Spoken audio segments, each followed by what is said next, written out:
Teresa, would you mind calling roll? Absolutely. Okay, Joycelyn, Here. John, Here. Steve Rolling, Brent, Here. Michelle, Here. Rita, and I see Ron, Charlotte, Yummy, Here. Michael, Here. Lori, Noel,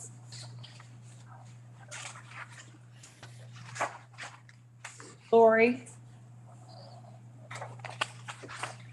Noel. Okay. Thank you. Okay, thank you. I think our first matter is to approve the agenda. So move. Do we have a second? Second. We have it's been moved and seconded that we approve the agenda. Is comment necessary?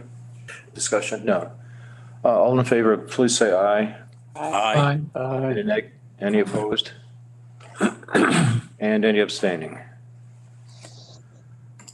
Okay, it's approved. The next matter is the consent agenda. And the items are either in the handouts or board docs. So if you want to take a moment to review that.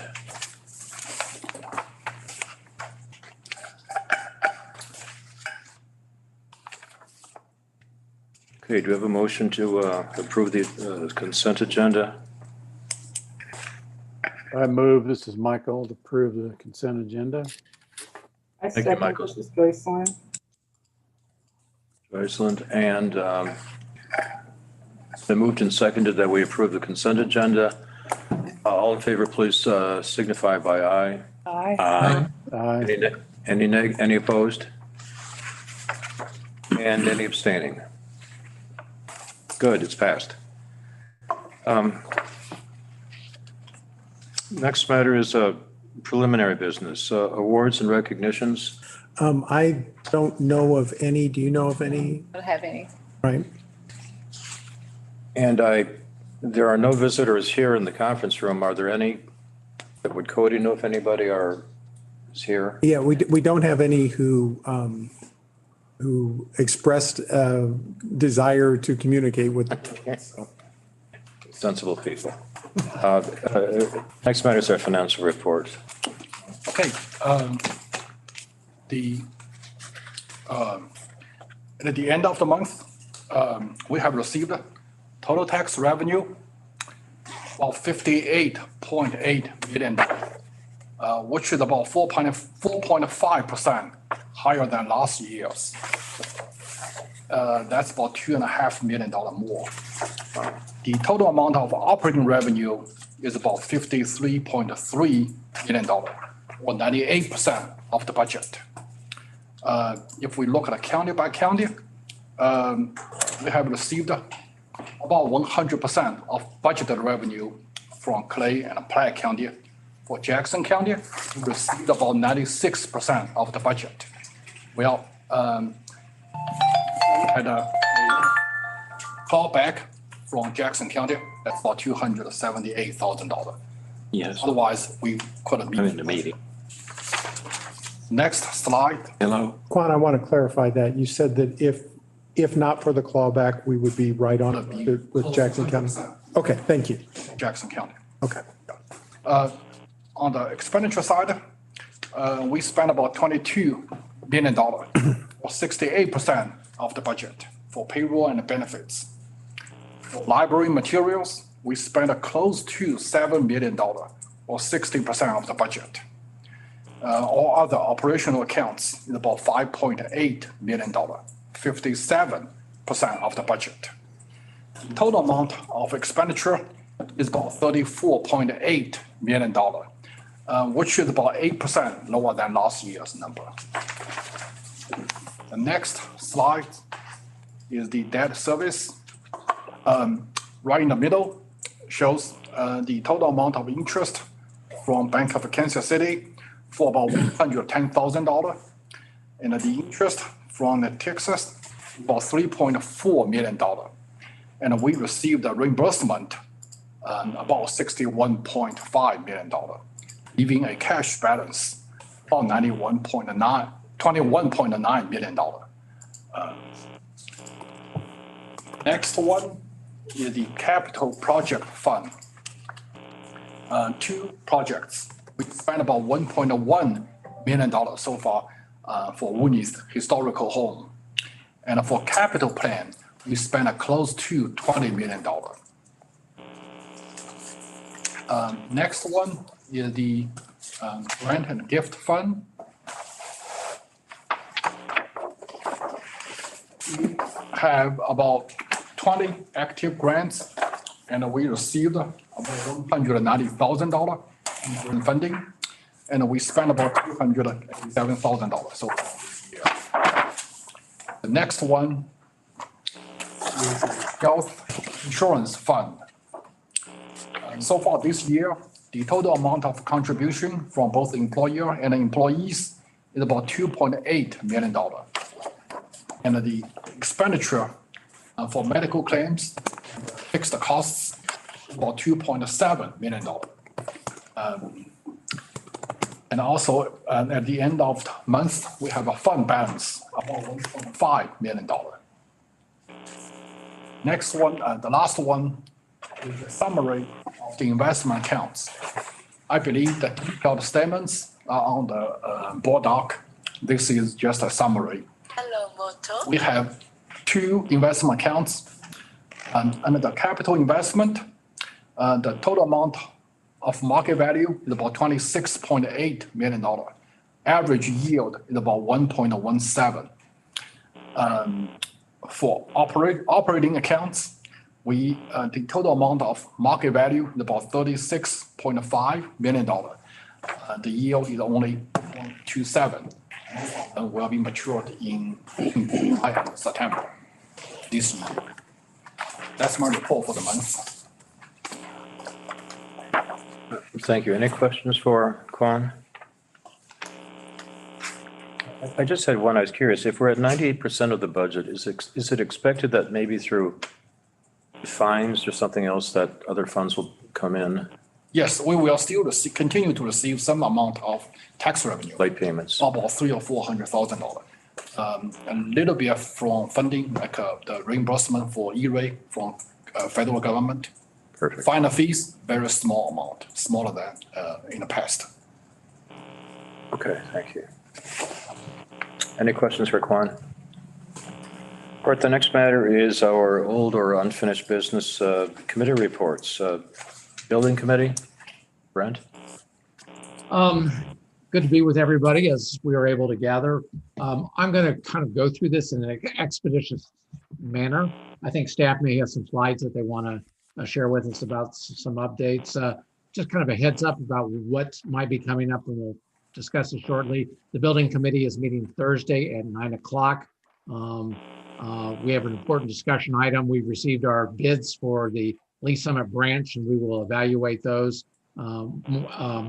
What I want you to be aware of is commodity prices are changing pretty quickly, and our design team and our construction managers are wanting us to, if we approve these at the building committee, adopt these and approve these and act on these Friday, Saturday by Monday, so we can lock in the prices. We think we have a good bid, and we don't want to let it get us away from us. Several new board members, I've asked Steve Potter to send out actually the drawing of the East Lee Summit, so you can sort of see what it is that we are wanting to build. Also a memo that describes our model, which is called guaranteed maximum price. The guaranteed maximum price means we won't pay more than that. And if we are savings, it comes to our benefit, but we want to give you materials.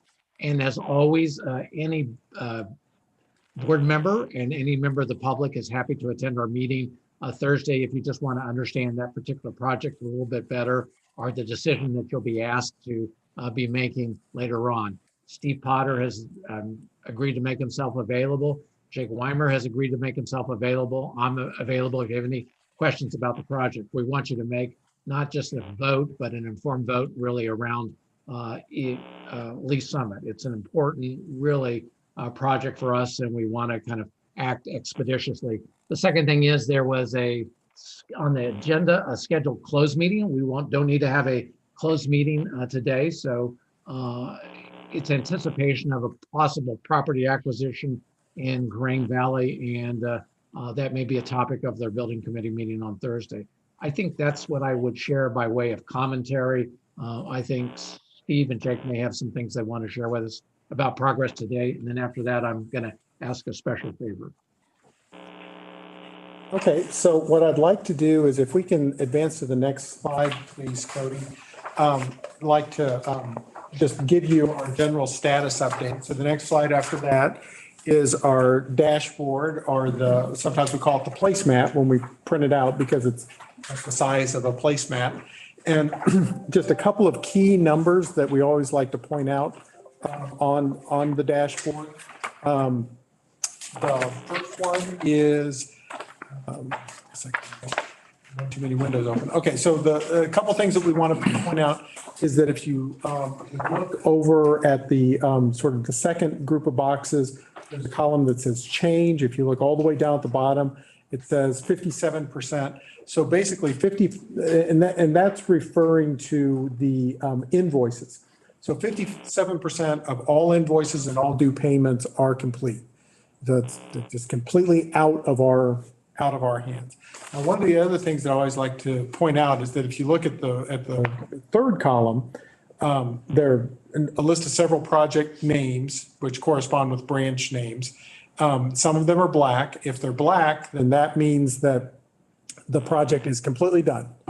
That we paid every bill and it's all done. If it's green, it means it's somewhere under in process, but with J.E. Dunn. So J.E. Dunn's got it. And if J.E. Dunn has it, then that means that there's a guaranteed maximum price that's already locked in. So when you look at all of those together, it's over 80% of the projects are essentially dictated by guaranteed maximum price, meaning the bill is not going up. And if anything, we might actually get a rebate if it actually comes back cheaper. So we're around the corner. We've done quite a lot in terms of this. If you look at a few other numbers to look at on the placemat, if you look at the J.E. Dunn current column all the way there, it still says 84.5. That means that 84.5 is our construction cost. That's what we started off with, and that's where we still are. We have a contingency of $21 million, and then the numbers down below kind of show what bills are potentially still out there to pay and what we need, what we might potentially need to pay as opposed to what we have paid. So that's the dashboard, and I think the dashboard is showing that we are in a good shape. Oh, one more thing that I'd want to point out. I pointed out the contingency. If you look over on that table where it starts off construction, invoices paid, close in the upper corner, you can see that if you go over a little bit, it says land acquisition. And the first column was our budgeted land acquisition, 5.4 million. The next column is the amount that we have paid so far, which is 2.8 million. And so there is some savings so far. I mean, we haven't actually purchased all the land that we need to so far, but we also haven't used all of our budgeted funds for land so far. So there's just a quick update on where we are in terms of the numbers for the project.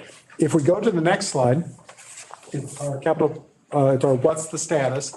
And our what's the status report is always what we did last month, what we're doing this month, and what we're doing the next month. And keep in mind that because of, this is the presentation that we put together for building committee, which means that they saw this in March, which means, and it's almost a month old by the time we see it in this meeting. But with that said, if we go to the next slide, what we did last month, or actually what we did in February, South Independence Branch was reopened. And the Grandview branch had substantial completion, both in February. If we go to the next slide, what we're doing this month, Grandview branch was open to the public in March. Blue Ridge branch closed the next day. And the Colburn Road branch, we had the punch walk where they basically walked through and found the things that needed to be corrected. On the Woodneath house, the wood flooring and plaster installation all started last month. So if we go to the next slide, what's going on this month.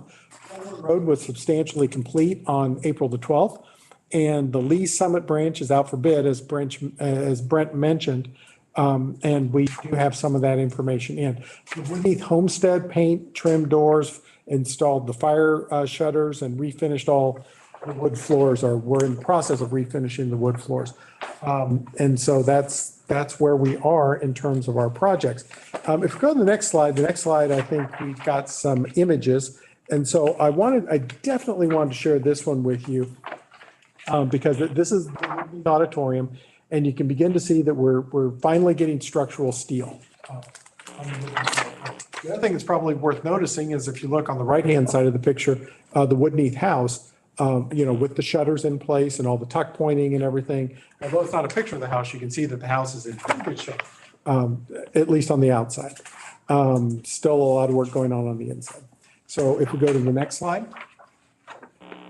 it's another picture of the structural steel. As I mentioned, I was actually up there this morning. All of that ground was completely full of snow when I was up there. But these pictures, I believe, were taken on Thursday, so they're fairly up to date as to what it actually looked like with all of the structure now in place. Next slide, please. A little bit closer photograph of the steel work. Next slide. And so here you can begin to see the steel work and the decking, as well as the floor area of the building. I believe, I might be wrong, but I believe that is in the back, looking into the raked floor area. So go to the next slide. Again, the floor and the structural steel. Next slide, please. This is actually, this area is this is called the grand stair is what this is called. So it's actually sort of an outdoor patio between the two buildings, and it terraces down, which is why it's called a grand stair. But you can also see how the breezeway attaches the two buildings. That's what's happening with the steel that's going on right here, as well as the existing library building and the Woodneath house. So that is, I believe those are all the pictures. Oh, no, there's one more.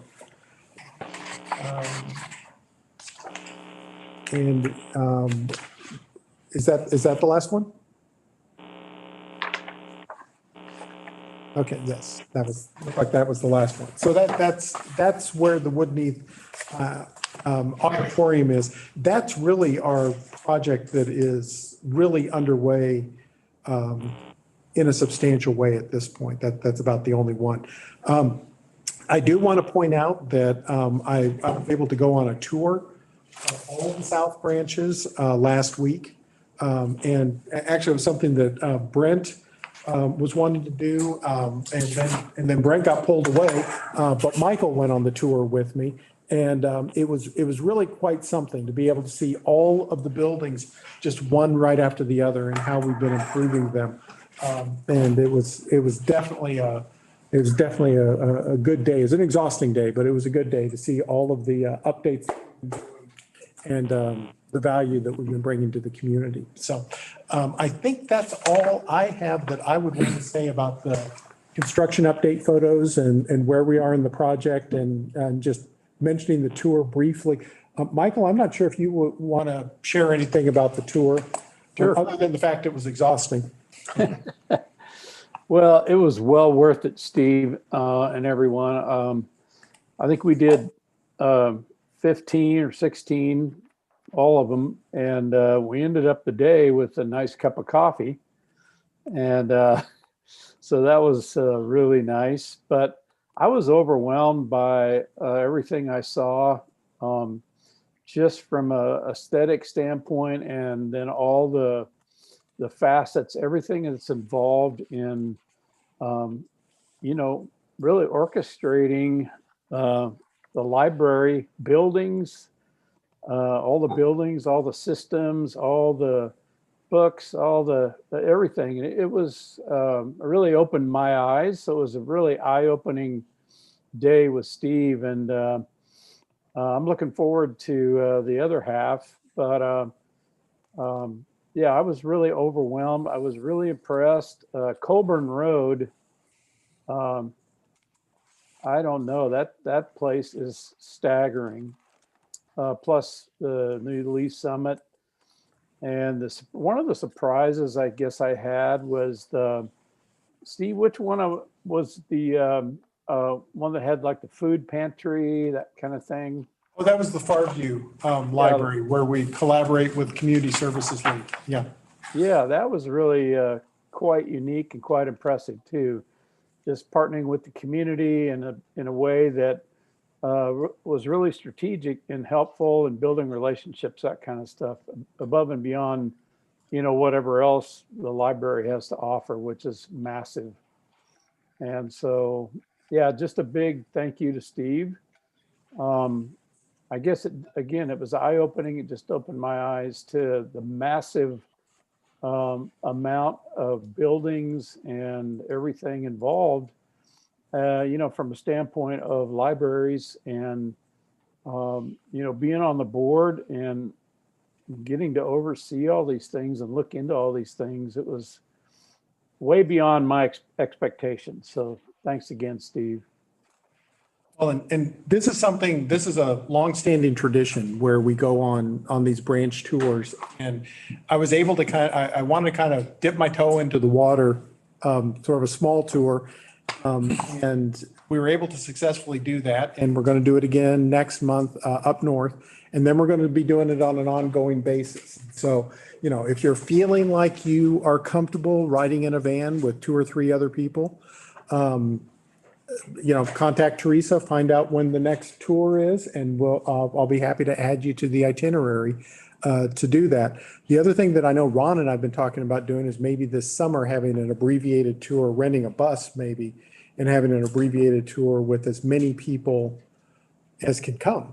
And, try to have the entire board, and we might stop at Woodneath and learn a little bit about the Story Center, and stop at Genealogy Center and learn a little bit about their program. But try to engage as many people as possible, possibly this summer, as maybe sort of like a board retreat, continuing education opportunity. So just something Ron and I've been kicking around a little bit, and maybe that'll sound interesting to other folks too. So I would really encourage people to take advantage of that if they can, because there's nothing like being in person at the libraries to see what we have, the progress that we've made with each, and how wonderful it is to see that. I think it's important that everyone try to take advantage of that as much as possible. I know it takes a lot of time, but it's well worth it. Well worth the time to do it. And just to meet the people that are working in the libraries too, and all the things that they've encountered, with this whole COVID thing. But Ron, I agree with you and Steve. It's impressive, and it really, gets us immersed in the whole library system and what's really happening on the ground. I'm sorry, Brent, I kind of engaged a conversation, and that No, probably really quite all wasn't right. my That's what purview. I actually had hoped would come out of it. So I had the opportunity to meet Steve and Michael at North Independence, and I felt some regret that I wasn't able to join. So appreciative of Michael's words. That's our building committee report. A reminder to the building committee members, we meet Thursday. Other board members are welcome. Look for a memo with some additional details about East Lee Summit and a commentary about the bids. It will come with a recommendation from the building committee. We talk about these things with a degree of thoroughness. We hope that you would accept our judgment, but it's every individual's vote. And if you have issues that you want to address or questions that would help you in making that decision, please contact any of us. And if you could give it your timely attention, that would also be appreciated. So that's our report. Good. Thank you, Brent. Just to comment, I had the pleasant opportunity to go by Woodneath yesterday, and with all the structural steel up there, it takes scant imagination to see what's going to be there within maybe a few months or half a year, whatever, and it's going to be just magnificent. It's going to be it's going to be another treasure in the system. Okay, next committee, finance, John. Okay, Finance met on April the 1st, appropriate. It was April Fool's Day, I think, good day for the Finance Committee to meet. We met via Zoom, and the principal subject of our meeting was to begin the review of the 21-22 library budget. Just a word of background on that. Years and years ago now, some of us on the board at that time felt that we should be a little more involved in the budget than had been the practice beforehand. And so we started a process which has evolved beautifully over the last many years to result in a process in which the staff goes ahead after January the 1st and begins to prepare the budget for the coming fiscal year. And they put together the estimates of revenue. They put together the expenditures that they believe are appropriate for the coming year for each of the libraries and for the library for the library system as a whole. And that comes to the Finance Committee first. And we have the opportunity in the Finance Committee then to talk with the staff through the director primarily about the kinds of issues that have been involved in the preparation of the budget and have a chance to question the estimates of expenditures and revenues at the same time. And so that's sort of the beginning of the budget, and it gives the board through the Finance Committee the opportunity to convey some ideas on the budget to the administration as they proceed with the budget. Then subsequently, all the other committees and their reports will be on the agenda tonight, are their portion of the budget. Personnel Committee, the Technology Committee, and what am I missing? And Personnel Committee. I'm missing one. Technology, Personnel, and Building. Building Committee, of course. Brent, I'm sorry. I passed by your committee. And all of those committees then hear essentially the same presentation by the staff concerning their own area of interest in the budget. And all of that information then comes back to the Finance Committee in May.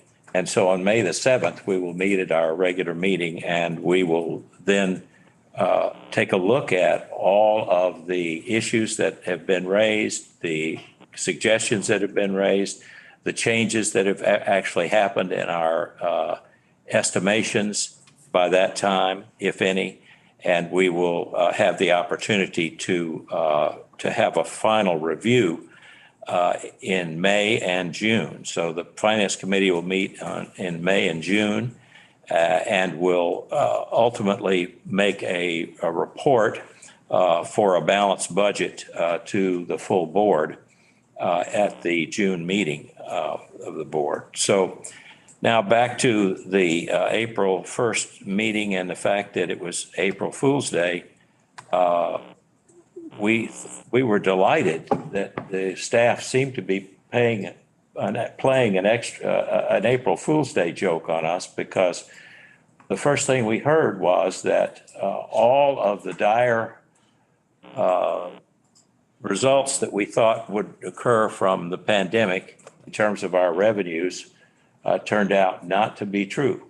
It turned out that we actually increased revenues rather than lost revenues. And I must admit, that was shocking. If you remember back, right around this time last year, we were just all beginning to realize what was happening. We were beginning to realize that this world and our country and our state were in a pandemic and that was going to change things drastically. And we thought that the change would be adverse for the library on all counts. We thought that the expenses of running the library would go up because of our wanting to keep as many things open as possible and yet not be able to operate in a normal manner. We thought the revenues would go down. I mean, I think that would, it was kind of a worrisome conclusion, but we thought that they definitely would go down because people would be unable to make their payments and the property tax, which supports 95% of our revenue, would fall short. That has not happened. So it wasn't an April Fool's joke, even a happy one. It was real. And so we discovered that we had a significant amount of revenue in addition to what we had forecast for this coming year. Because during the budget, when we were so concerned about what would happen, why we tucked away lots of money with the board's permission and approval to try, we decided not to transfer funds to the capital improvement fund as we always have. So now we've been in effect 2 years without transferring money to the capital improvement fund. We did all kinds of other things to reduce or slow down our expenditure rate so that we could hedge against there being this revenue shortfall that we thought would happen. Well, here we are, and it's no joke. We are in fact surprised that all of our revenues are significantly up. I'm going to ask Steve to give some detail on that in just a moment or two, so that we get an understanding. We had lots of questions and probed lots of areas, and the administration presented to us ways that we could successfully use that money, needed to use it for the forthcoming year. And so in a second, I'm going to ask Steve if he would just review those. I want to emphasize, though, that these are not approved items. These are things that are still in discussion and review on the budget. So our job, all the committees and the Finance Committee recommending to the board and the board itself will make the final decisions about the budget and how this additional revenue that we're so happy to have will be spent in this coming year, with one exception, that we have an action item coming from this committee meeting that relates to the monies that are in the current year budget already that were not transferred to the capital fund as we had originally planned to do. But we gave that up when we realized the effect of the pandemic on us. So with that exception, I'll ask Steve if he would just review what he gave to us as the possible uses for the extra money that we're so grateful to be, we think we're so grateful to be receiving. Steve? Sure. So what we have, as John mentioned, there were a couple of different lines that came from revenues over expenses from previous years, and we'd identified these, but decided not to transfer these and just keep them in the fund balance for liquidity purposes. And then we also underestimated our revenue. One of the reasons why I think revenue came in a little bit more healthy than we thought was the home ownership market. And I know a lot of you have read about this, about how brisk home sales have been during the pandemic. And a lot of that was just, people spending more time at home and wanting to move to new homes. And when they move to new homes, you get a certificate of value, which increases the assessed valuation. And we think that may be one piece of the puzzle that's driving some of this. Then we also, as John mentioned, tried to slow spending on a number of, on our three big lines. And once we were done, we started, Quan and I started looking at our, at our fund balance, and our fund balance with all of those things added up. And some of these things, as I said, they have nothing really to do with the pandemic. I mean, they're still in the fund balance due to the pandemic, but it was because of things that may have happened 2 fiscal years ago that we decided not to transfer. But once we looked at this, we felt that there was a fund balance of about $9.4 million higher than the expenses that we have for the coming year. So what staff did, and all of you are on committees, so you've been in committees where we've discussed some of these expenditures as they relate to your particular committee. So some of these may not come as surprise, but some of these may be new to you. So I'm just going to go through all of the different ones that we discussed. The first one, which is the one John was mentioned about specifically, is a transfer of $4 million to the capital projects fund from the operating fund balance. In 2021, in the fiscal year we are in right now, we plan to transfer $2 million. In the fiscal year that we are coming to, 21-22, we also planned to, actually, we planned to transfer $1 million. $1 million actually puts us, it actually puts the entire amount, the $113 million for the entire capital projects fund, plus begins to start funding the repair and maintenance of our buildings, which that's our plan going forward with our transfers. So that's one line. Another line that we had, $275,000, was to help with the, to assure that we had cash flow for the Woodneath project. This just helps us to assure that we're not going to be waiting to pay any bills, so that once the Woodneath house is done, we can get in there and start using it. The next line, the next thing that we talked about, and we talked about this in the personnel committee, was to create a fund of $750,000, a pool for performance pay for our staff. And the idea here is that, as John mentioned, this isn't all me or Quan. I mean, this is the entire body of Mid-Continent. Really worked hard to try to make sure that that we kept the finances where they needed to be, cut corners where it made sense, picked up extra shifts where we needed to during the hiring freeze. And so what we're going to do is use some of the extra money that's in the personnel fund that's there due to the hiring freeze. I mean, that's how it got accumulated, to do a one-time performance payment for the library staff. We are also, from this year's operating fund, we are going to allocate $150,000 to pay for a salary compensation study and evaluation of job descriptions. Our plan was to do that either this coming budget year or the next year, as it was due. But this is just a situation where opportunity was there. So we allocated $150,000 to get that work going and to kind of get a jump start on some of that work.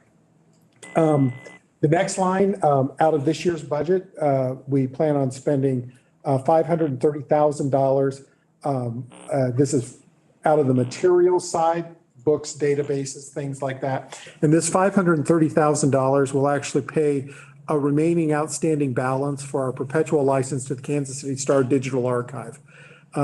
So we own 1880 to 1990.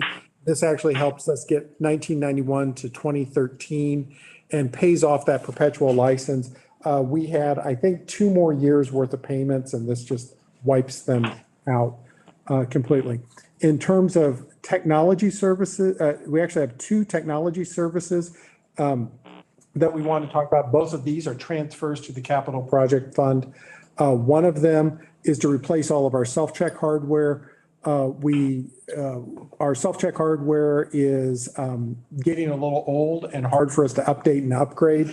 And so Brian has been talking about making a change to that. again, opportunity was there, and so we were looking to take advantage of that. The other transfer to the capital projects fund for technology is to upgrade and update and replace all of our enterprise storage systems. Our enterprise storage is a little bit old, but we've discovered that particularly through the pandemic with a lot of people working remotely, it makes sense for us to upgrade this and update it to better reflect the way people are working today. Two more expenses. One of them is coming out of operations, and it's essentially a professional fee, a professional service contract. We are in the process of doing 3 process improvement studies with an outside industrial engineer. We try to do these projects from every year, but instead of doing 1, we're looking to do 3, again, because we have the resources in order to do this. And so we're moving forward with that, increasing the efficiency of our operations to increase our overall efficiency and better spending of taxpayer resources. And then the final thing that we have on here is again, an expenditure out of this year's funds, out of the operations side. It's to the community relations and planning divisions, $125,000, and it's to enhance our existing budget for advertising and promotion activities. And the idea here is to kind of get people to boost our message, to get people reacquainted and with the library post-pandemic, and to help drive people back to the library.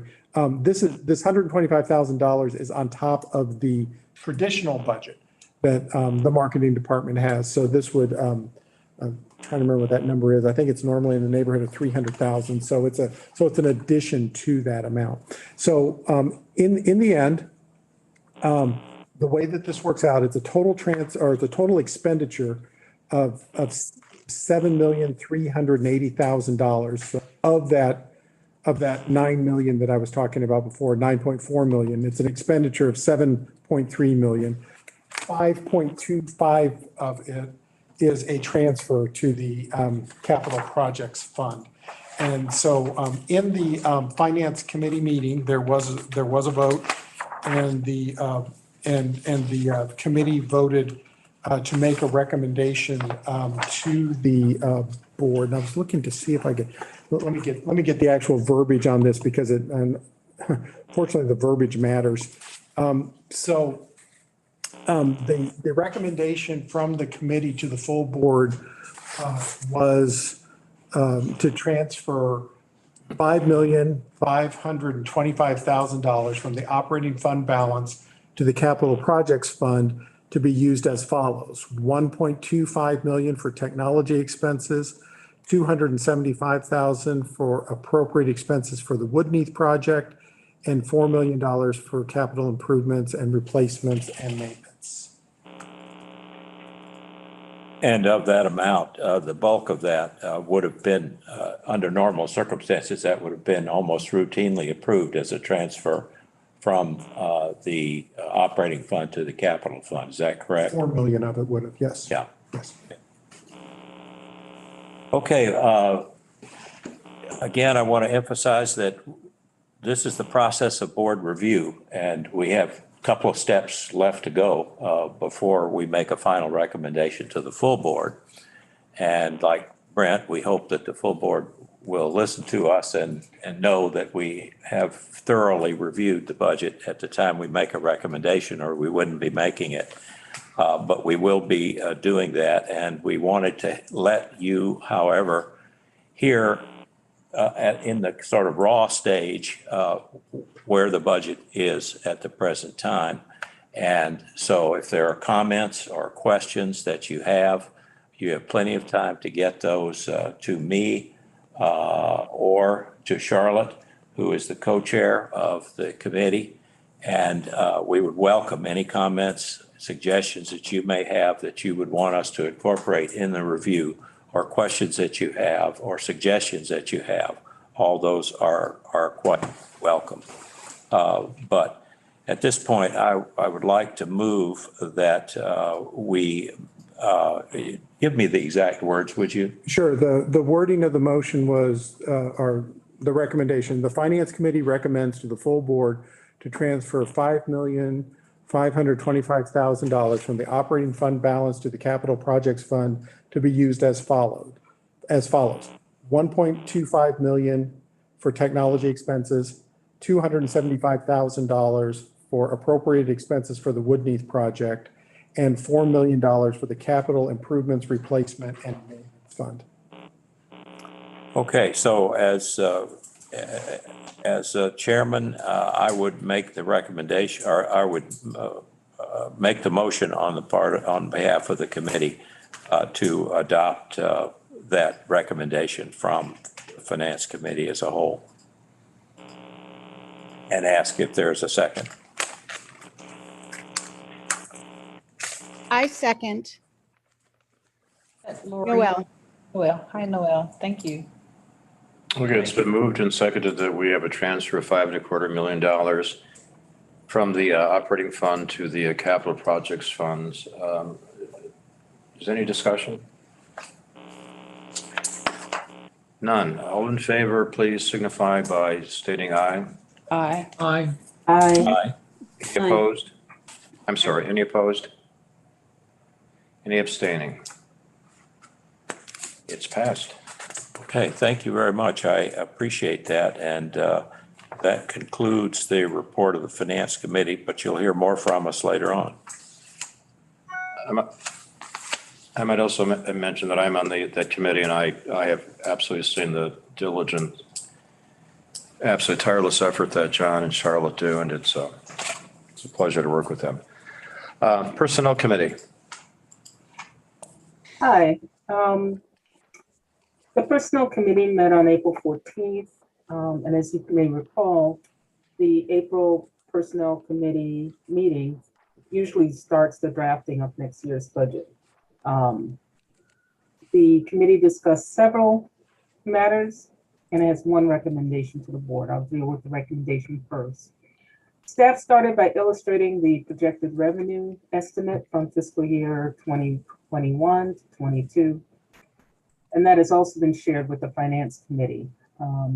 The projection shows a slight increase in revenue from 60.5 million to 61.6 million, using the same levy rate used in fiscal year 2020 to 2021. After accounting for the debt service and other payments, the operating revenue for the coming year is estimated to be 56.1 million. Using the traditional budgeting benchmarks, 36.6 million or 60%, we usually use that as our ceiling, 60% of the budget allocated to personnel. We have 21.3 million or 22% is a target for materials, and 10.2 million or 18% is the target for operations. For context, we spend much more than our peers in materials and much less in personnel and operations if you compare us to our peers nationally, which is good news for our patrons. Next, staff walked the committee through the projected personnel expenses for fiscal year 2021 and 2022. The budget authorizes a total of 418.5 FTE, which is an increase of 6.5 FTEs. These new positions are allocated for the new unit of service in Lee Summit. As you recall, Lee Summit is going from 2 branches to 3, and currently their branches are number 1 and number 3 in circulation. So as we add a 3rd branch, there is additional staffing needs there. There was a question about personnel allocation, specifically adding positions in safety and security department, as there are about 48 FTE authorized and unfulfilled due to the hiring freeze from the current fiscal year. Staff are working to ensure that the newly hired positions are considered for current needs and not just an automatic backfill. Staff illustrated that there is a budgeted 2.5% adjustment to pay ranges for benefits eligible staff to help assure market competitiveness, to guard against compensation and compression, sorry, to guard against compression and to keep ahead of the state minimum wage increases. A similar increase was seen in the proposed pay rate for hourly positions. With these additions and changes, total payroll was recommended to increase by 2.9%. I believe this follows the stated wish of the board to have fewer but highly paid, better paid staff. Staff then walked through the benefits related expenses, highlighting decreases in medical insurance, which is good news for us, ancillary insurance, and the employee assistance program. Once all expenses were considered, the total personnel budget was 1.8% higher than last year, but is $454,000 below the 60% target for the yearly operational budget. Following discussion, the committee voted to recommend the following action. The committee recommends to the full board a motion to approve adoption of the personnel components of the proposed 2021 to 2022 budget. Coming from committee, it doesn't need a second. So are there any questions, or Steve, would you like to add anything? Joycelyn, I think you did a really good job of describing what we described, and did so much more efficiently than we did. We described it to you.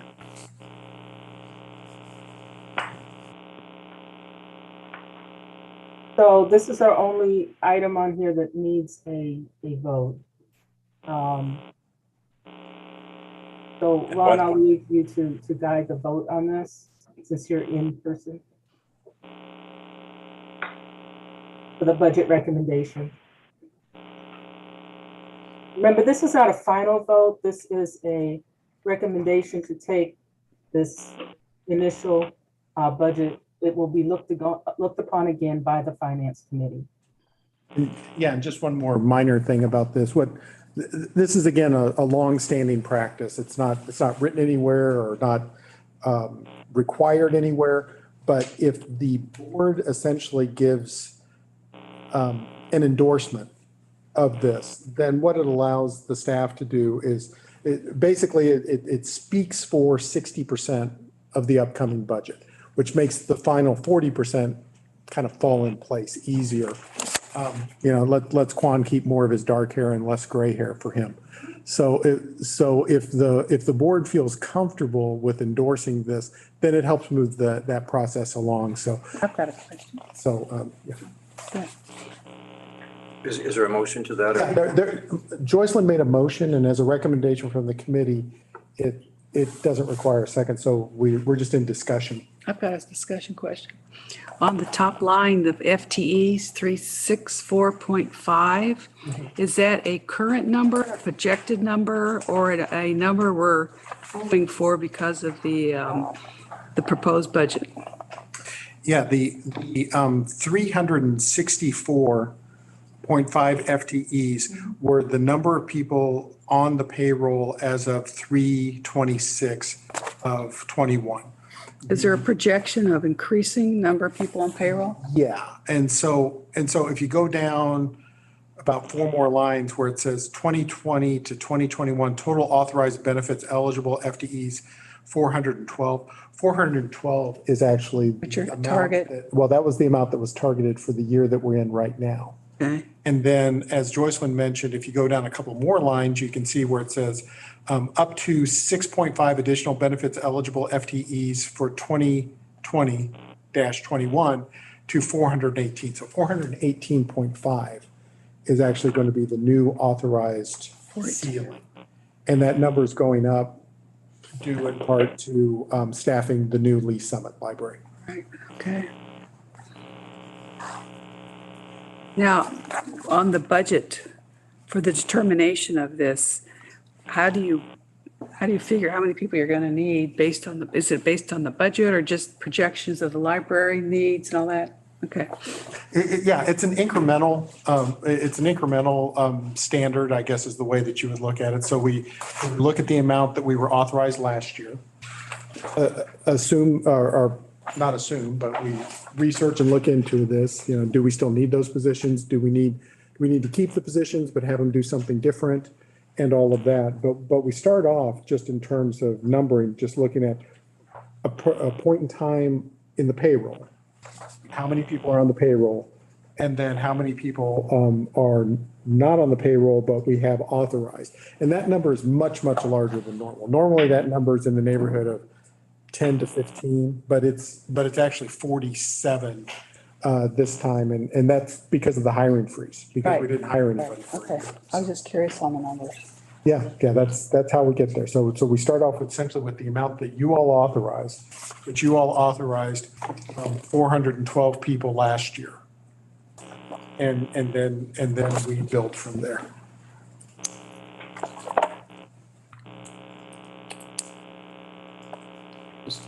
John, please. Yeah, I think it's important, again, to repeat what was said earlier, and that is that this is an endorsement. This is not the actual approval of this amount. This is an amount that will go into the committee input will come back to the finance committee, and the finance committee will again take a look, and by then we'll know even more about revenues and so forth, and we will then make final decisions.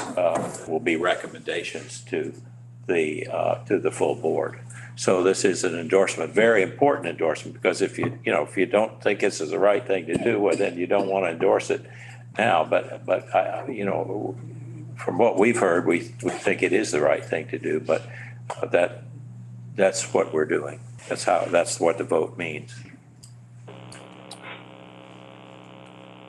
So then is it policy that we actually have a vote or just have the record? Yeah. Usually we do vote, usually the board votes to endorse this, or not. And we've already had a motion and a second.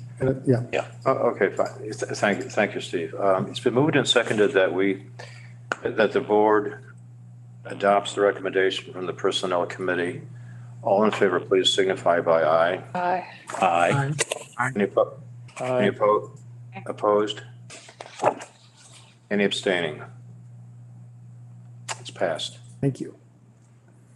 Okay, the next matter is the report from. I think Joycelyn's got at least one more. Oh, I'm sorry.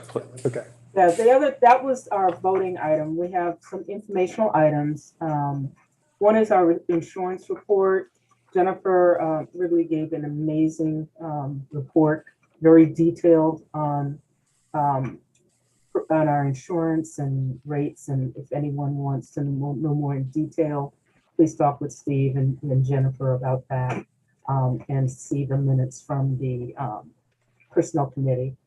But in recent months, you may have noticed that the Health Insurance Reserve Fund continues to grow to the point that it is now higher than our designated ceiling. If you remember, a little while ago, we voted upon a policy for what would be a recommended debt ceiling so that we can maintain our funding within that range.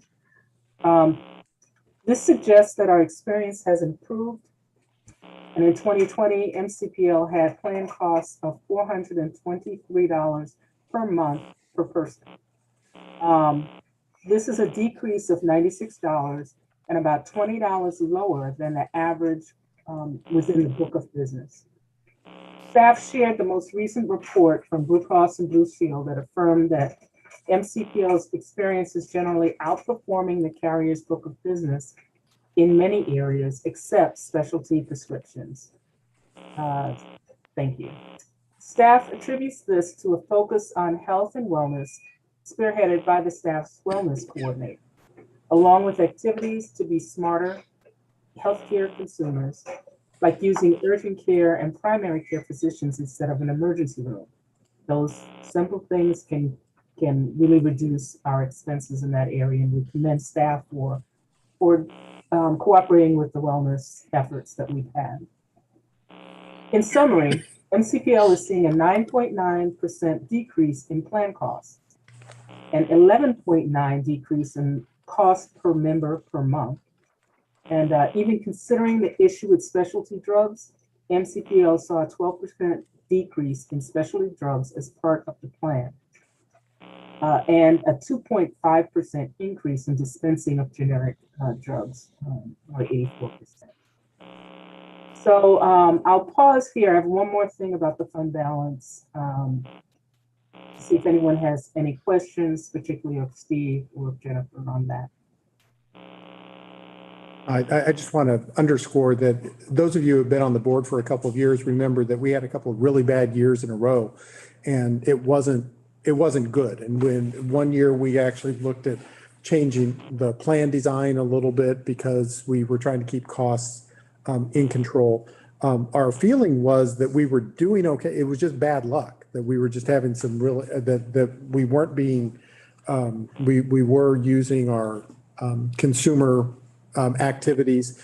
And what we've seen is that as we've carried on with this and sort of leveled out, that our experience is very good. Now, you know, as one of my friends always says, whenever he's giving me good financial news, he always says, "This too shall pass." And I'm sure that that's going to be the case with our positive insurance. At some point, we're going to have a handful of claims that are going to have an issue again. But the good news is that I think we're doing everything we can to manage our insurance, and you can see the results. The results are very positive. This is for 364 people? I think so. Jennifer, are you online? Do you know how many total people we have insured? Are you able to hear me? Yep. Okay, I've got a new headset on, so I apologize. It's about 475 members, so about 300 and right now about 345 staff members and plus their dependents. So yeah, it's about 475 total members. And so that difference are dependents that are buying on from their spouse or.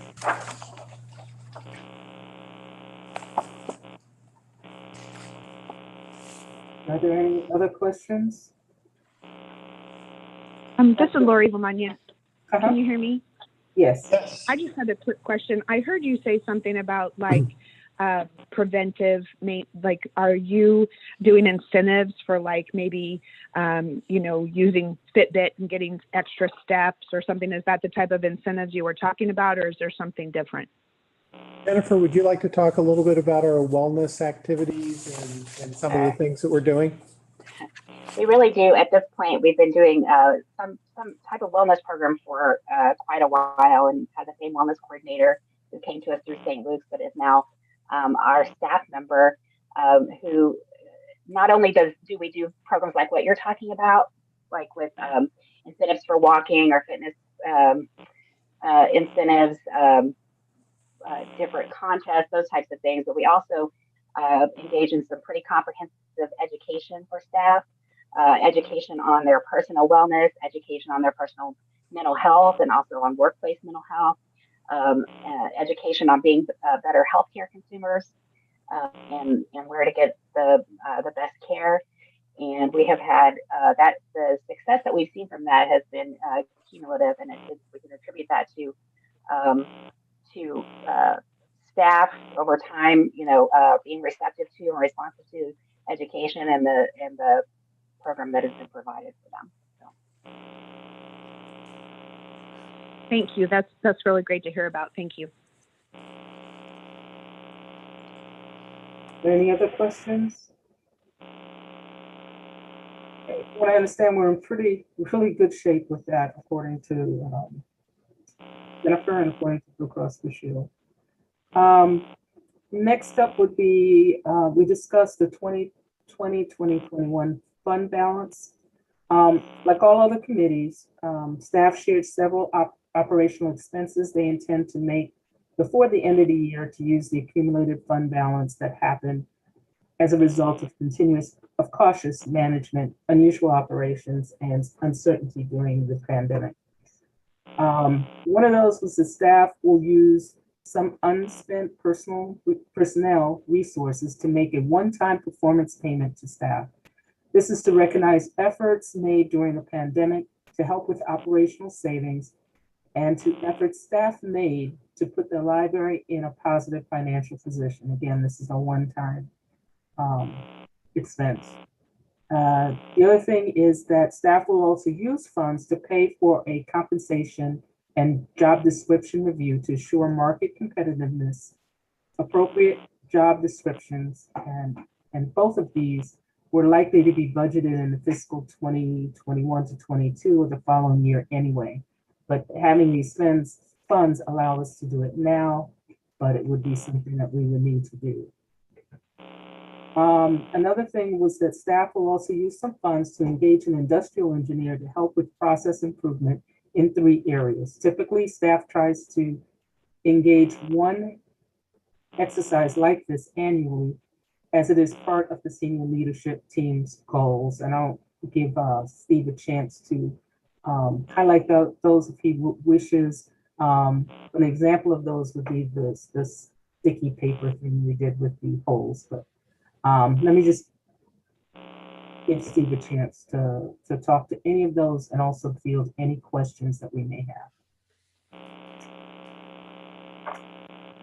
Yeah, I think Joycelyn really did describe that. I mean, the main reason that we talked about the industrial engineer and the performance improvement processes is because that is actually one of the goals. That's one of the annual goals of mine as well. So we brought that up to the personnel committee just so that they could see that there was additional action, actually a lot of additional action occurring on that one particular goal. But nothing else to add at this point, except for the fact that the individual we are working with has been very successful.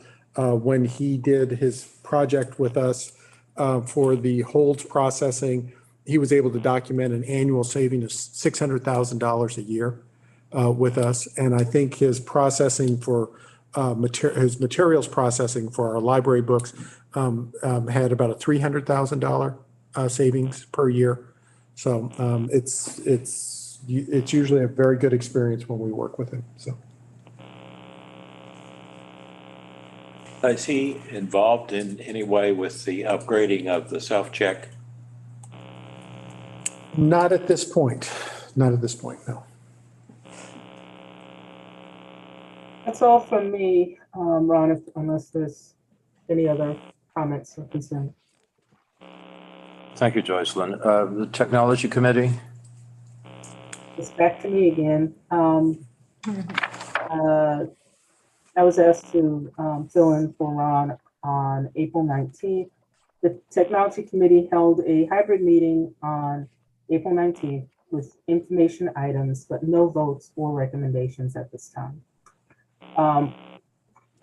Tackled 2 things. The first was a transfer to Capital Projects Fund for technology projects. Staff explained in greater detail to the committee about the enterprise-wide storage upgrade and self-check update projects that will be funded by the transfer from operating fund balance to the Capital Projects Fund, as put forward by the Finance Committee. We just looked at that a moment ago. Members of the committee were able to ask additional questions and to gain a better understanding about those projects. And the other item was that we looked at the preliminary technology budget for fiscal year 2021 and 22 year. So it's a month early, but we thought we'd get a jump on that. Staff provided a preliminary recommendation on the upcoming technology budget. The recommended budget will be refined and will come back to the committee to be considered for recommendation to the full board next month. That's all I had for technology. Thank you, Joycelyn. Librarian report? So just a couple of things. If we'll go to the next slide, the COVID dashboard. COVID dashboard is continuing to trend in the right direction. We did have a little bit of a blip.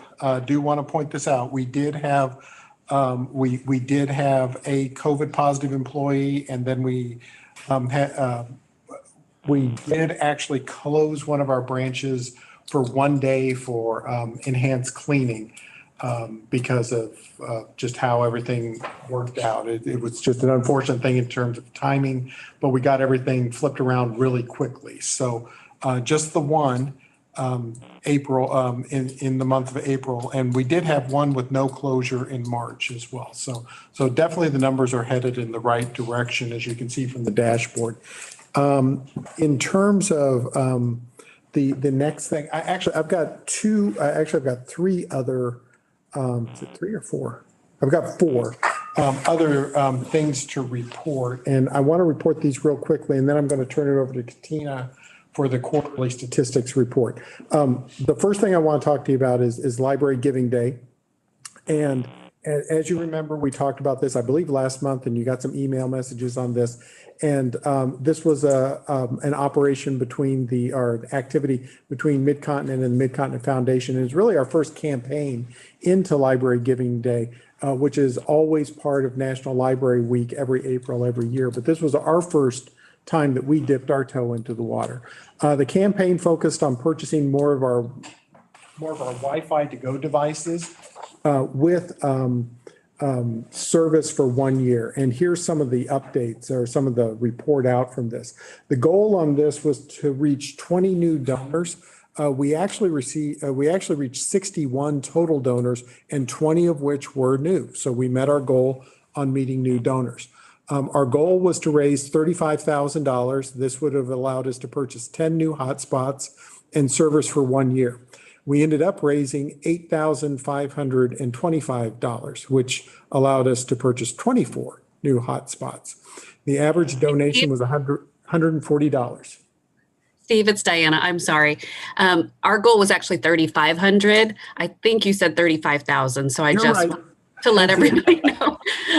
Thank you. Yeah, I didn't have my comma in the right place here, and so no, that's okay. I would love it if we got to 35,000 Me too. someday soon. But yeah, our goal was 3,500. We actually raised double that, and and we had hoped to buy 20 hotspots, and we're actually going to be able to buy 49. So 49. Yeah, just that was to clarify on those numbers. Yeah. So yeah, just misread the comma. Thank you. And so, yeah, the average donation was $140, and due to as Diana mentioned, due to the one-to-one foundation match, that amount, the $8,500 became $17,000, funding 49 new hotspots and service. So I think by nearly any measure, this was a very, very successful initial campaign. So next topic is curating home. I just got this just moments before I came in to the meeting. And this is a new poetry anthology from Woodneath Press. It's a Kansas City poetry anthology from 34 Kansas City poets. The project is associated with the Missouri Bicentennial, and there's about 44 poems, 34 poets and 44 poems in the anthology. And there were about 300 submissions. So, yet another project that's come out from Woodneath Press. As Brent mentioned about the guaranteed maximum price, I have already sent the summary report to you about Lee Summit and explaining about the idea of the construction manager at risk and guaranteed maximum price. And for those of you who either aren't on the building committee or who may be newer to the library board, learning about how this process works might be very useful to you. It's very different from the way bidding typically happens, where people come in and they bid, and then of course they underbid, and then they come back and say, we're going to need more money. That's not the way our process works at all. And so reading a little bit about the process, I think, can be beneficial. But one of the things, as Brent mentioned, is that commodity construction, or the commodities for constructions right now are very, very volatile. And we feel like the bid, the GMP, based on what we're hearing from J.E. Dunn, we feel like the GMP for Lee Summit's going to be favorable. So we want to lock this in as quickly as possible. So Mr. Grubaugh has given us a process called polling the board, particularly when we have something that is time sensitive like this.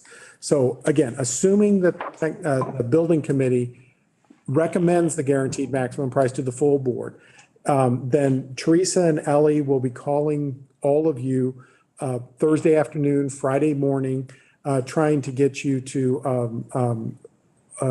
weigh in on the poll. Hopefully you will agree with this and you'll give it the thumbs up, and then we'll ratify the plan at the December meeting. I'm sorry, the May meeting. But doing so allows us to lock that price in, and given the volatility of commodities, steel, wood, things like that, it seems to make sense. So be on the lookout for that on Thursday. And then last thing I wanted to talk about was in-person meetings. As people are becoming, more people are becoming vaccinated, staff is working to create space in the boardroom to facilitate in-person meetings. Teresa and I do have some acrylic dividers that are coming up to set up between table spaces. As we transition, we should be able to have those at our next meeting. I kind of believe that we're always going to have some form of hybrid meetings going forward, because such meetings certainly do make it easier for you all, our volunteers. But we also want to encourage, and I'm going to encourage my staff to continue to participate via Zoom until we can gather safely in the way we used to pre-pandemic. But please feel free to talk with me or Teresa if you have any concerns or questions about future in-person meetings versus future Zoom meetings. So that's what I have on librarians report. And if there are no questions I got a on question. that, okay. Are you going to put things here, dividers between us? Yeah, they're not very obtrusive. They're actually designed for bars, and they're only about this long. And so they sit on the table and they only go out about this. Be like grade school all over. Kind of, but they're acrylic. You can see through them. They're not that high. And as people get more comfortable, we'll stop using them, or maybe only use them during cold and flu season. But it was something we felt like we could use. Steve, this is Yami. I have a question, Steve. Yeah, maybe the dividers could be optional.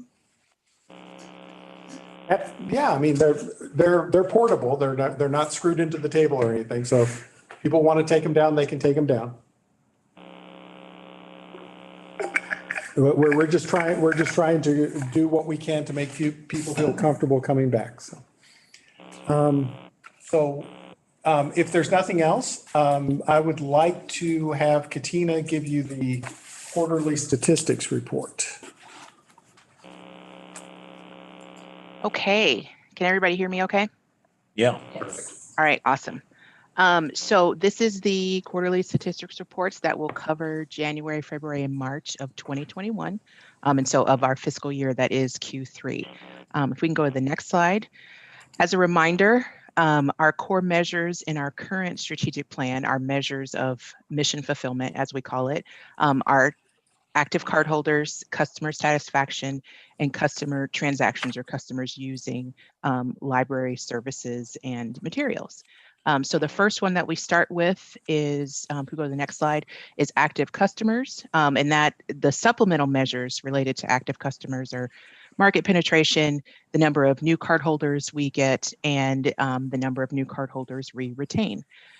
So the next slide has a pretty busy chart on it, but to give you an idea, the description is there on the left.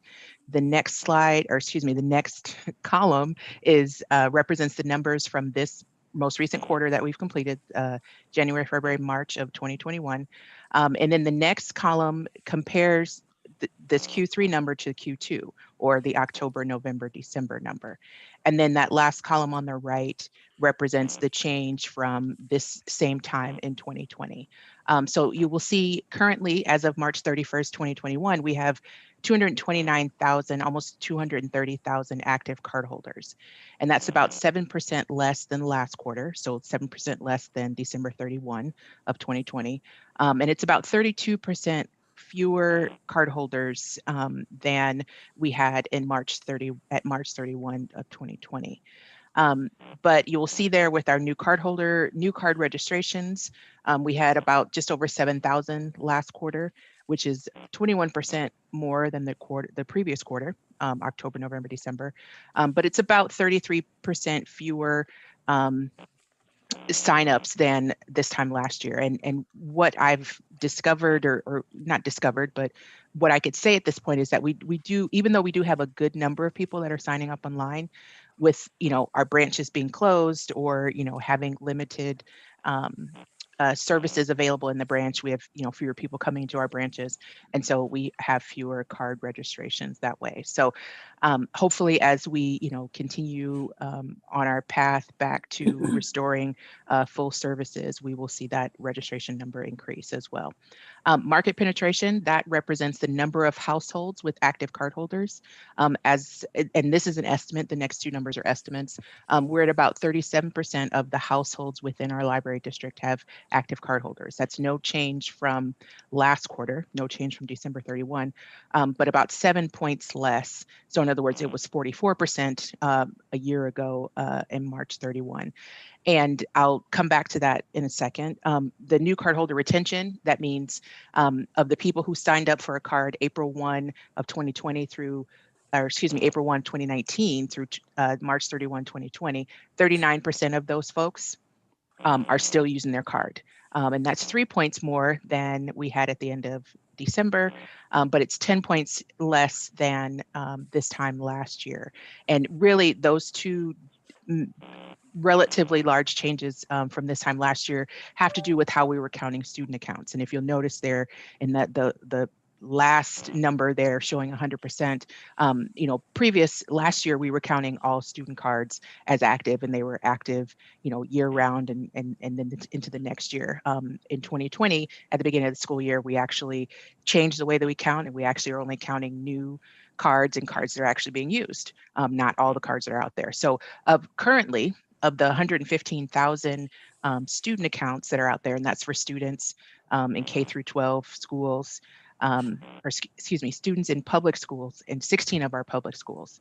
58% of them are using their cards. They're either new or using their cards. And it's a smaller number of new. The bulk of that 58% are kids that are actually using their cards. And then at the end of last quarter, December 31, we were at 59%. And then as I just mentioned, last year, this time we were counting all those cards were either new or most of them were new or had been used. So again, all of these sort of things work together to, either boost or, take away from that active cardholder number. And so these are the things that we are monitoring as we're looking at how many people are actually using the library cards that they have. So if we go to the next slide, please. So the next thing that we're measuring is customer satisfaction. One of the ways that we do that is with our Net Promoter Score, and we also have surveys after our programs. And we also, we've doing surveys is a part of each component of the library service that we're delivering. So if we go to the next slide, it's just our description of the Net Promoter Score. And we asked the question, how likely are you to recommend that others use Mid-Continent Public Library? If people rate us a 9 or a 10, they're considered a promoter. Anyone who rates us 6 or below are considered detractors. And so the net score is that promoters subtracting or detractors being subtracted from promoters. If we go to the next slide, our baseline, what we started this strategic plan with was 91.8 was our NPS score. Our goal was to get to 92.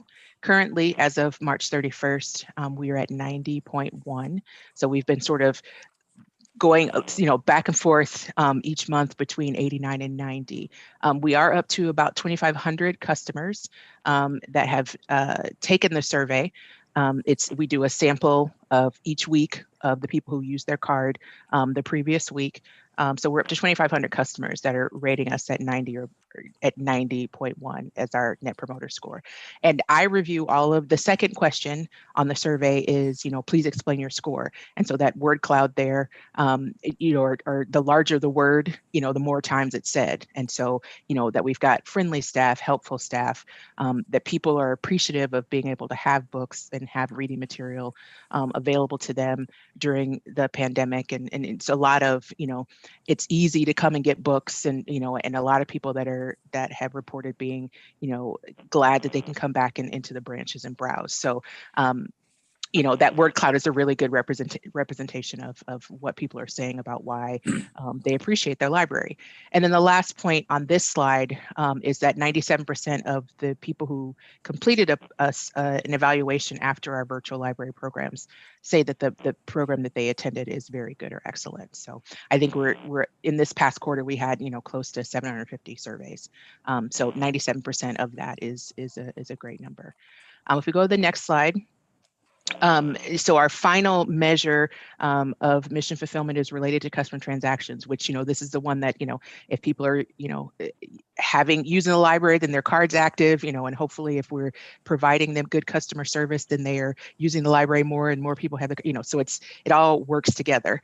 But, we're looking, like I said, use of library services. And then we're also monitoring, but's not included in there is door count and pre and post improvement trends. So in other words, after a branch reopens, after construction, we are also monitoring how their services and use is ramping up. So if we go to the next slide, this just gives you a quick description of the goal that we set for this fiscal year. Last year, 1920, our goal was 12.5, even with, that last quarter pretty much being, very minimal services being offered, we still had 11.3 million transactions last year. And so our goal, based on looking at, the transactions in 2020 as a whole, and also, recognizing that, Parkville, South Independence, Grandview, Coburn Road would be open before the end of this fiscal year. We set a goal at 9 million transactions for this fiscal year. And I can tell you, we are already at 7.1 million transactions so far. So we are, unless, I don't have any wood to knock on, I'm not even going to say it. We're at 7.1 million right now. We've got another quarter to go. So I think we're safe in reaching and possibly exceeding our goal. So if we go to the next slide, which should be the last slide, this just gives you a quick rundown of, how those transactions shape up for this past quarter, again, January, February, March of 2021. And the thing that I'll remind all board members of is the monthly statistics that end up in the board agenda. You're able to see these same numbers on a monthly basis. There isn't a chart that is this succinct, but you can see what the total circulation is, the use of virtual resources, internet access, program attendance, and use of physical resources. Those are all on separate pages within that monthly statistical report. So I wanted to just remind you that you could be following along with this on a monthly basis. But for this last quarter, you'll see that we had 2.5 million transactions, which is about 10% more than the last quarter, the October, November, December. As far as circulation goes, it's up 10% from last quarter. Use of virtual resources, which is clicks on links to our online resources, but also page views of our virtual branch services, things like, get a library card, get a reading suggestions, that sort of thing. So that's up about, again, 10% from the last quarter. Internet accesses is down about 12% from the last quarter, but I think we had a very mild beginning of the winter. We were really busy in October. And so that drove, we were not as busy in January and February, and, February was very cold. And so that's where that difference is there with internet accesses. We just didn't have as many people using computers this past quarter. Program attendance, we had fewer programs. Therefore, the program attendance is down about 12% from last quarter. And then use of physical resources, that's mostly reference questions, but also, we had a couple of, I know we had the Jackson County Election Board used the community hall at MGC to train election judges. So that was, that boosted the number a little bit in March. So again, like I said, 2.5 million transactions this past quarter. We have about 1.9 million transactions to go.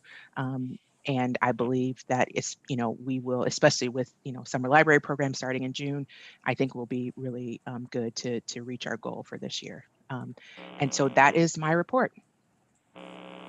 Thank you, Katina. Like I've been saying to everybody, it's going to be nearly impossible for us to benchmark off of 2020, and it's going to take a little while for us to get back to the level where we were in 2019. But I think you can see that there are some indicators that we're heading in the right direction for a lot of things. And so as we do things like re-engage with our community feels more comfortable coming and visiting with us, we're starting to move back toward that 2019 level, which is a very, very good thing. So thank you, Katina. Oh, Not about ours, but do you know if any other libraries publish numbers like this? We have, I'm sure we're better than most. I was just wondering if we have any thoughts. Katina, in terms of normative data, I mean, we do, Orange Boy has some normative data that we compare with, but what else would you like to share? Well, like you said, the Orange Boy data is more about, market penetration, and, how we're doing with new cardholders, so that thinking about those, that active cardholders section of the report. But yeah, that was Charlotte that asked the question. Correct? Yes, correct. This is one of those times where me having conversations with our peer libraries would probably be the best way to figure out how they're doing. And yeah, just having conversations.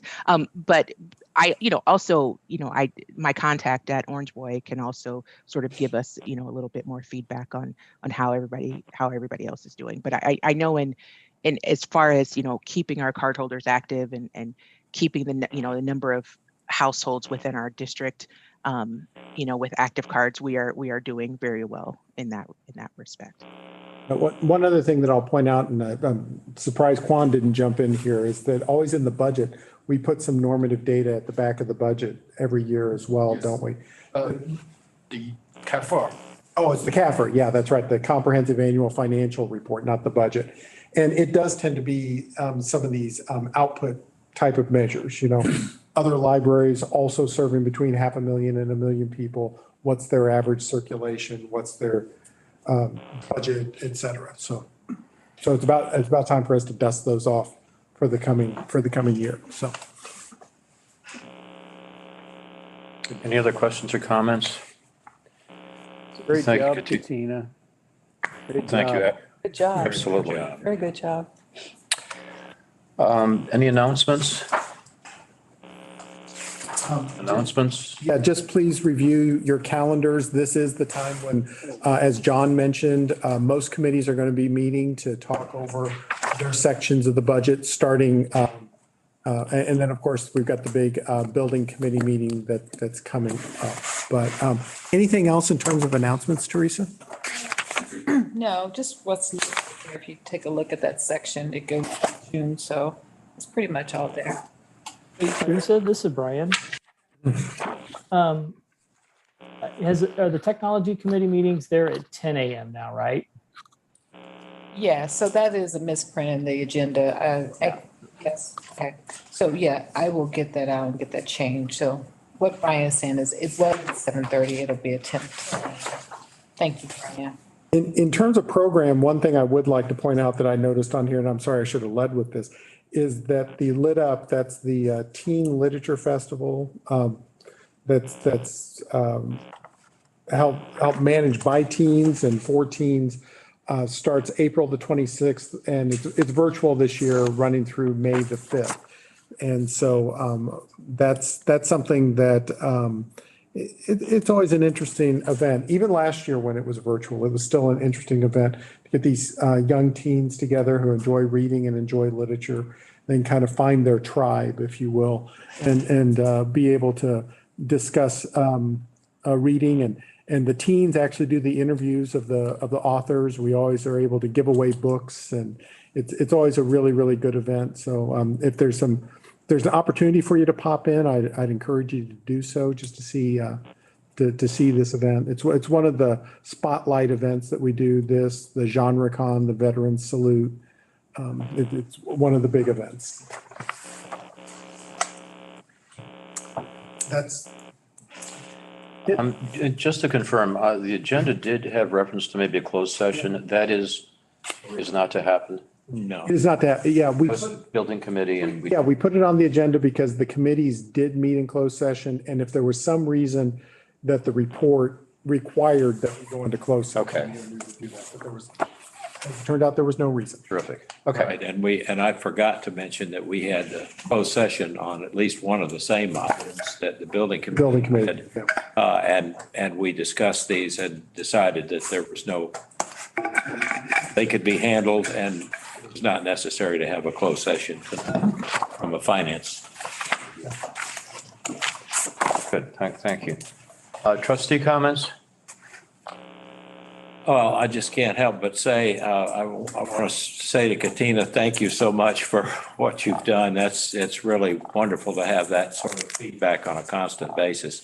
I think one of the things we're seeing a number of things based on our pandemic year, which is not quite over, I would say. But I think we've seen more awareness of our virtual branch and people.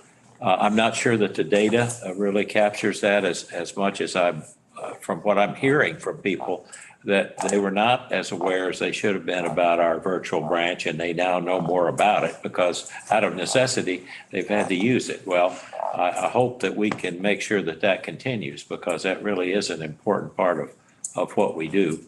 And getting services to all of our patrons in that regard is an important part of that.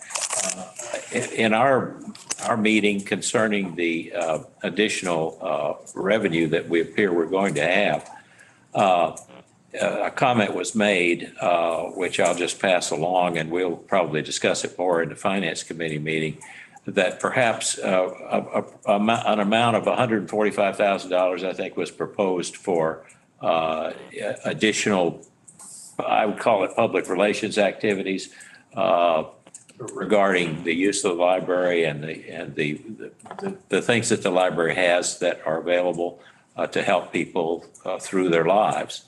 And the comment was made that perhaps that's not enough. And I think that's what struck me as Katina was talking about that, is that we've lost a little bit in several areas, and understandably. I mean, if you can't use the library on a regular basis like you're accustomed to, you tend to lose a little bit of awareness about what's going on. And I think we have an obligation to make sure that we're spending enough to make sure that we come back from that, and that we do some special things to make sure that people understand what tremendous resources we have. And they're getting better and better and better by the day as new buildings are open. I hear from people all the time about the buildings that we've already opened and how incredible they are, even though maybe some of them haven't even used them yet. They have been in them and they've been near them, and they see, how important they are in people's lives. So I just hope we revisit that number as we discuss in the finance committee. That's all I have. Oh, no, one more thing. I'm sorry. We are not quite done with fundraising on the old home at Woodneath. And I just think everybody has to be aware of that. And if you know someone, if you can think of someone who might be willing to bring somewhere between $10,000 and $50,000 to the table in the next couple of months, by July the 1st, I think specifically, then we need to know about it because we're getting to a point where we're almost there. I mean, it's incredible to me that we started out with nothing and managed to raise over $4 million. But we're not quite to the amount that we actually need in total. We've done great, but we can't stop now. We've got just a short time left in which we should be able to raise another somewhere around $50,000, I'm saying. Now, Diana's online and she's probably maybe thinking a different number. I don't know, but that's about how short we are at this point, somewhere near that. And And surely, we know people with the means to step in and make that, close that gap in a hurry. She's given me a couple of assignments, which I haven't yet carried out, and I hope to do that in the next few days. But you know, if you know of anyone, please let Diana or Steve know so that some action can be quickly taken to try to close that gap. Because that's one of the promises we made to people. We said, we think this is a wonderful project, and it's going to be great for the library, great for all of our patrons through the next many years. But we're not going to use library funds to do it. We're going to do it with fundraising and grant making, and we've done a terrific job of that.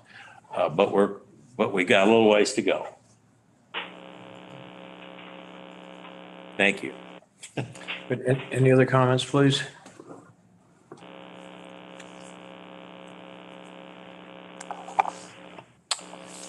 Okay, thank you. I believe we're ready to have a motion to adjourn. So move. Second? Second. Adjourned.